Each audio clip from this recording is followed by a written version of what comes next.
This morning, the city of Flint, Michigan is in a state of emergency. High levels of lead were found in its tap water. People in Flint cannot drink apologies. People in Flint can't drink arguments or name calling or finger pointing. We have to get the infrastructure fixed, and that's where the energy is going. We've been trained to believe that if you come to us and say the water's okay, to not trust you. We've been trained to not trust you by experience.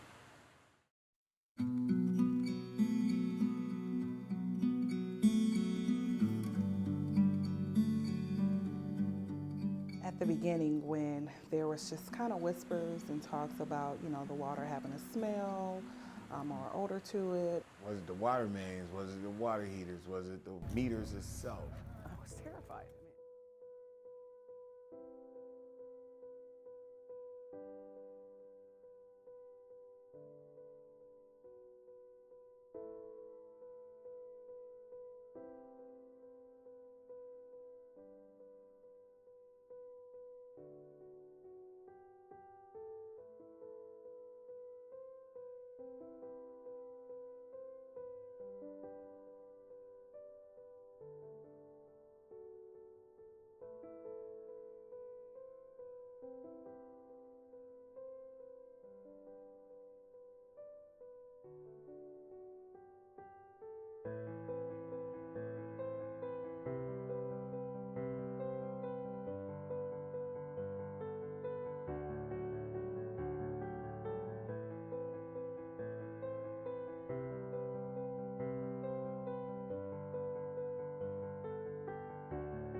So what did you know about it?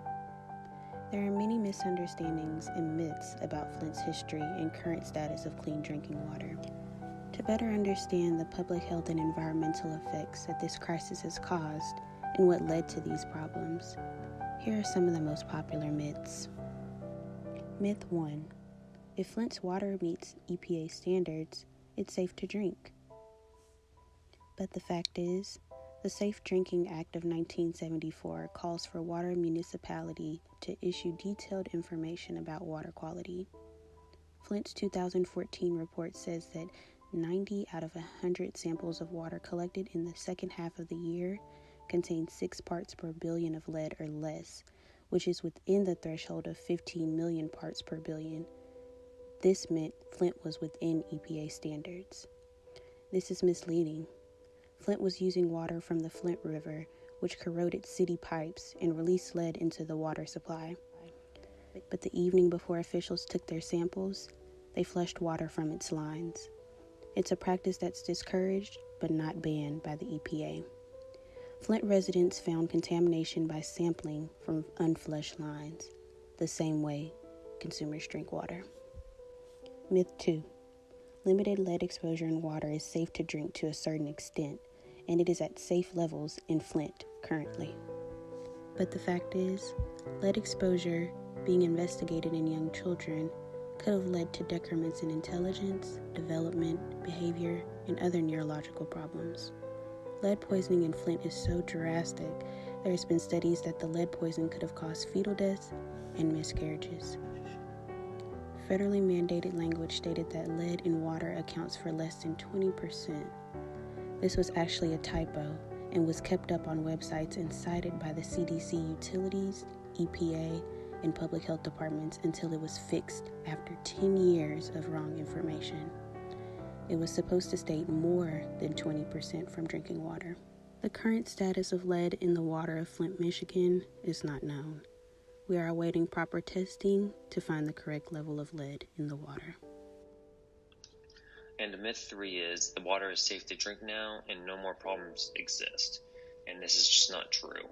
The lead levels have tested lowest since the breakout at 4 parts per billion. This is under the legal limit of 15, so it is have lower lead levels than usual. In April of 2018, the governor of Michigan at the time, Rick Snyder, stopped the water bottle program since they believed the water was safe to drink. While this is true for some of the population, there was still 2,500 lead pipes as of April 2019 needing to be replaced. So there might be clean water for some people, but not all people and not all residents have clean drinking water yet. Also, the trust the residents have in the drinking water and the people in office has been severely damaged. So even though these people have been told that the water is safe to drink, they still don't trust it and still aren't using that water. And myth 4 is that this public health crisis was unavoidable. Well, this just isn't true. The search for a cheaper water source by the city created irreversible damage to its pipes that created increased lead to unsafe levels in the water supply for the whole population.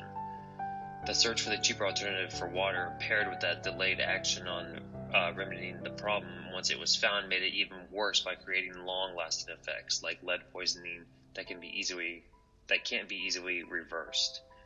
When the problem was found, officials also waited too long to announce the problems and actually tried to keep it as secret as long as possible.